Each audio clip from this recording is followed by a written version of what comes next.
Hayden White was a long-lived and highly influential theoretician of history. I mean, also a historian in a certain way, a kind of postmodern theorist, a post-structuralist theorist, emerging out of the kind of post-World War II linguistic turn in cultural theory, and is someone who appears relatively frequently on grad school syllabi for things like historiography or methods courses or something, which is how I first encountered Hayden White. And his most famous book, or at least the one that in my experience like gets put on those syllabi for training historians, is a book called MissedHistory, which is from the 1970s.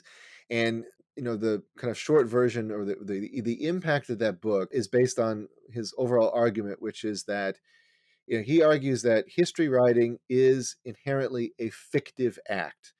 It's not fictional in the way that you just make up something, but it is fictive in that you are essentially all history writing, and he's looking at history writing in a literal sense. He's examining 19th century historians like Michelet and Marx and others, and he's saying that what they are doing, even though they are representing reality, they are at a textual level doing something that is no different from an author, that an author of novels. That is, that they are structuring their representation of the past, um, based on a kind of a plot, an emplotment, a kind of story structure. They rely on linguistic tropes and story beats, if you like, in a more modern sense, the same way that every literary author does, because fundamentally they are writing. And so they are constrained by, they are guided by the inherent nature of the medium of representation that they're working in. So he's got this whole schema for thinking about the nature of what kinds of plots that they have, and he's got this set of like, oh, there are historians who write in this like a tragic mode or heroic mode and all these things. And that's not so much what I've taken away from it as his fundamental proposition that history writing, and indeed all historical representation, is an authorial act, dependent upon authorial choices, and that whether the historian knows it or not, they are operating in language.